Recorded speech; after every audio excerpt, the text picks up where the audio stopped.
Hello everyone and welcome back to Technically Unsure, where I'm not really sure what I'm doing technically. So today we are going to take a look at something again very interesting. Hopefully, fingers crossed, everything will work. And it is another RISC-V based computer. In this case, it's a laptop. Makes it even more interesting. So I've never seen a laptop with, built-in pinouts on the side where you can do I2C, UART, PWM, GPIO, JTAG, all that stuff. Personally, I haven't. If you have seen one, please share below. This is the first time I'm seeing one like that. So the laptop I'm talking about is from the SpacemiT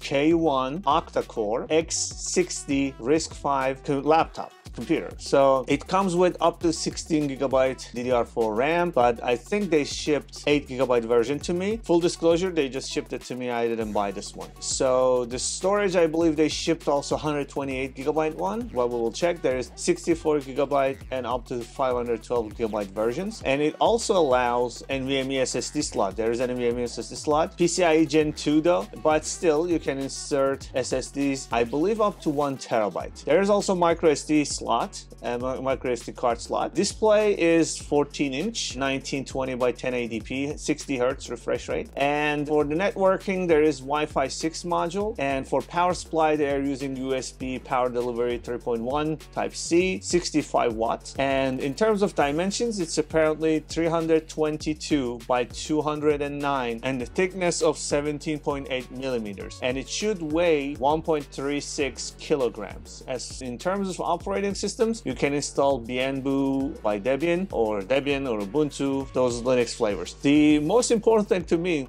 not most important, most exciting thing to me is the built-in, as I said, there's 8 pin on the side and it allows I2C, UART, PWM, GPIO, and JTAG. Before further ado, let me take it out. I haven't even looked at it. I keep talking about it. This is what they shipped. This is what they sent. Okay, I haven't even opened it. So we are going to open it together. There's one small, yep, there you go. Okay, so let's take it out. Okay, I already tear the top. All right. Okay, anything else in the box? Nothing. Okay, but why it's heavy though? Oh, sorry, yes, there's one more, and that's the power adapter. So let's take a quick look at the power adapter. Oh, there's cables too. Okay, so that's the cables for the 8 pin on the side, I'm assuming. Okay, I appreciate this. I have a lot of USB-C adapters, so it's redundant at this point, but it's fine. So this is let me grab pen. So if you can see it over here, I don't know if you can see it, so dim. It's a PD 5 volt 3 amp 15 watts, 9 volt 3 amp, 12 volt 3 amp, and so on. So yeah, it's fast charging. It's from my ACT company. So yeah, it is also US plug. That's nice, with a USB-C port and the USB-C cable. And I'm hoping and expecting that this to be 5 watt capable, which looks like it. And I'm gonna use whatever they ship. I already have my bunch of cables over there, but always when vendors send something, I'm gonna use that. So they sent a bunch of stuff.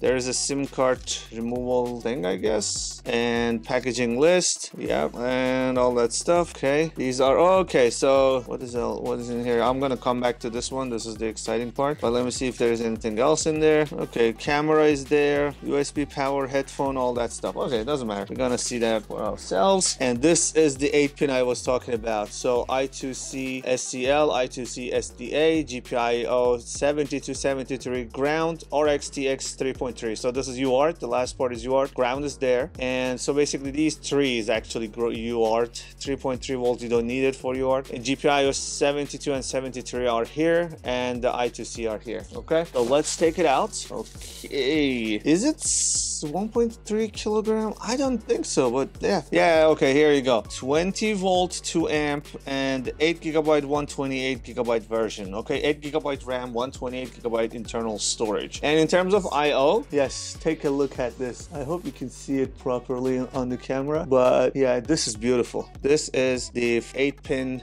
that's on the side, which, speaking of which, this is the cable that for there. All right, so let's see. Does not matter. Okay, so the orientation doesn't really matter, but yeah, there you go. So you plug that in, you get the cables out like that. Okay, and there's a USB 3 port over here. Obviously nothing on the back. On this side, before I bend that, let me remove that. Two USB-Cs, which one is the power delivery power port, and then there's another one, SD card slot, USB, and a headphone jack. So no Ethernet. So you need an Ethernet dongle through USB if you want Ethernet cable. So let me open it up. Okay, all right, that looks nice. So I'm gonna need a bunch of stuff. One is going to be USB-C to HDMI, so I can actually connect it to my capture card and capture stuff for you guys to see. And the other thing that I'm gonna need going to be probably another USB-C adapter for Ethernet. I'm gonna see if one of those dongles that I have will work with this. I have like one of those USB-C to HDMI, Ethernet, all that stuff. So we're gonna check that. Hopefully it will work. So yeah, give me a couple of minutes. Let me see what I can do. I'll be right back. Okay, so we are back and I'm recording the screen, and then as I said, I'm using the USB-C cable and connected it to this computer. Okay, now let's do a simple NeoFetch first. And as you can see, this is M1 Muse Book and it is RISC-V. So one thing that we can do is a quick SysBench. So no, StressNG, sorry. Okay, so it is scoring 2600, and just for reference, Raspberry Pi 5 will get you 870, 900 in the same test. So it is faster. Okay, one of the things that I really was wondering is the ability to play 4K video in the browser that comes with it. By the way, this is Bamboo OS. I did not touch it. Whatever vendor puts in it, this is it, and I want to use their drivers, their configuration, their settings to test everything. Okay, so if it doesn't work, it doesn't work. If I'm supposed to be installing some kernel patches and doing stuff, that's a different story for just getting a YouTube to play a 4K video, but we'll see. This is not Rockchip, so hopefully,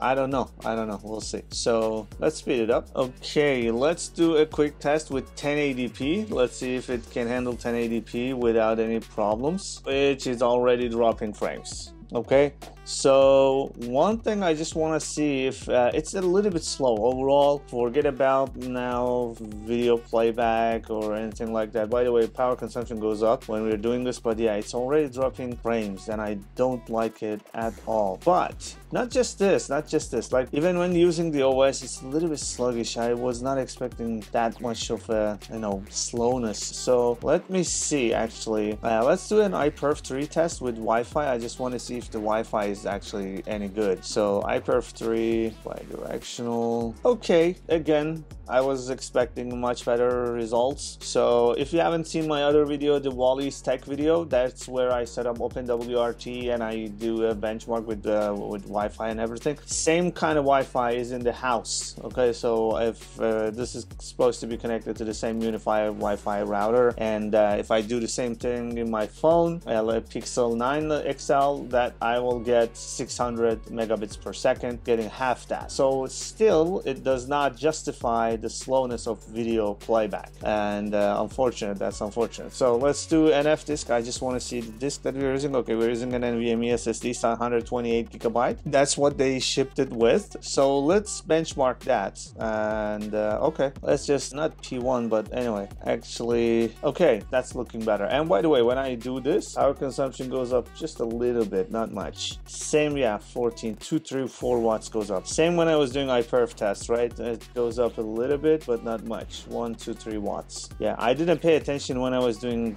okay, speeds, still slow. I definitely expected more. And when I do a StressNG, again, it goes 4 or 5 watt goes up. Okay, but just remember, it's also powered and battery is there. So battery is halfway there, but yeah, battery is there as well. Okay, so we did all those tests. One of the things that I want to test is actually the GPIO. So let me see if they have the sys class. Okay, so GPIO is there. They were saying on the paper in here that this is GPIO 72 and 73. So ground is there, and so 1, 2, 3, 4.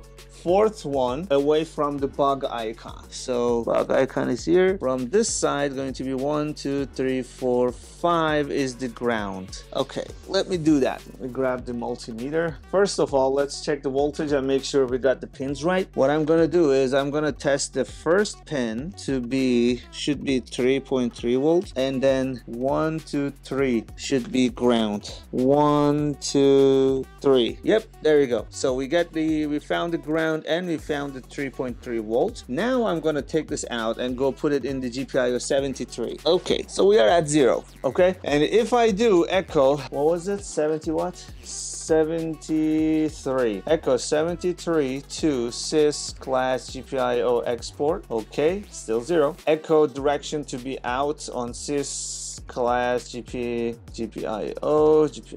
73 direction. Okay, so that's out, and now we are changing the value to be 1. See, 1, 2, there you go. Okay, there you go. As you see it, hopefully. Yep. Okay, now if I echo 0 to it, 0, and it's 0. Okay, so that's what I like. That's what I like. I like the fact the documentation and sys class and what they say is actually working. So okay, GPIO works, and I mean there's like 2 GPIO exposed, but it is still, there is I2C square over here, I2C here, and the UART over there. It is overall, that's nice to have on a laptop, so you will be able to control these and do things with it. So let's say you have a router, you want to connect UART, you don't need a dongle or anything, you directly can run a wire between them and put the UART to you know, ground and TX and RX, and then you will be able to access that in the laptop. So yeah, I'm not even going to attempt to do more with the graphics part, unfortunately. It seems like at least the Chrome is not capable of playing. So I'm going to give them one more chance. Let me grab MP4 file and try to play it in, say, VLC player or FFmpeg, and maybe that's better. So give me a couple of minutes. Okay, so I downloaded 2 files, TS and MKV. Both are 4K, 60 FPS, and I'm going to try both of them. I just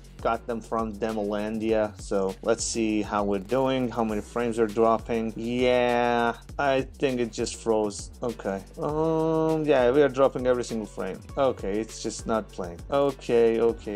So let's try the other one. Yeah, let's just say, yeah, video playback is not its strong suit. Okay, yeah, no. Okay, so there you have it. It's not me. So if let's go. Okay, I'm gonna give them one last chance. Okay, VLC Samsung. Let's see if it can at all. Let's forget about the drop frame. Can I play it at all in the VLC? The answer is a resounding no. Okay. Yeah, it just stuck. It's stuck. Okay, so in summary, power consumption is there. You saw it. It's 14-15 watts. Doesn't matter. The battery is, forgot. It lasts a couple hours. Doesn't matter. So you can look it up. But the important thing is this kit, like, you cannot really play a lot of videos. There is not much of a GPU or video capability. And remember, this is the operating system they are shipping with. The Bamboo, they configured, they installed it. It's everything they have done. So even if there is some driver issues, not my problem. But I don't think it's a driver issue. That being said, you have to completely forget about the graphics and GPU part. The CPU itself is very powerful. You saw the Stress NG, so like scoring 3 times of a Raspberry Pi 5. And there is a beautiful 8-pin right over here. And the laptop is stylish. It's $300. Okay, also keep that in mind. Okay, it's not expensive. $300, comes with an LCD screen, a very nice keyboard. I'm not gonna say it's the best, but it's great. It gets the job done. Touchpad, same thing, and the keys are also working. I tested like the brightness. As you can see right now, I'm still recording, so you can see that I can increase and decrease the resolution. The audio, same thing with audio. There you go. Okay, and yeah, it's okay, it's fine, but I cannot say any other things about it. So I'm gonna be honest, I can't use this as a daily driver. That I will just get tired. I'm gonna be honest. It just takes time to get things done, like, you know, apt update, right? You just run the command and you see this is slow, and the Wi-Fi is slow as well. So I don't think I can use this as a daily driver, but the heat is nowhere, almost just a little bit of heat over here. It doesn't get hot. slot, and the 8-pin is there for you to do things that you want to do with the GPIO and so on. And screen brightness is not bad. You see it on the screen, right? Yeah, it's not bad. It's okay. I mean, it's not bright, but it's okay. Again, gets the job done. $300. Okay, we looked at another tablet that was running Windows 11, so that was $370. That I can probably, you know, use it daily. That was using some AMD something, but it's a good start. Let's just say that it's a good start to have RISC-V based laptops. But would anyone use this as daily driver? The answer is probably no, not yet. But you see the potential, you see where this is going. Absolutely, if you wanted to give it a shot, get one for yourself. With the, you can, you know, experiment with the screen, with the OS, with the pins, and it doesn't have any obvious failures other than like playing the video properly. Can't do that, which hopefully maybe it's a software issue, maybe they'll fix it, I don't know, but currently as is, it cannot. So yeah, hopefully you guys like the video. Let me know if you have any questions. I will try to answer them, and yeah, thanks for watching, and I will see you in the next video. Bye for now.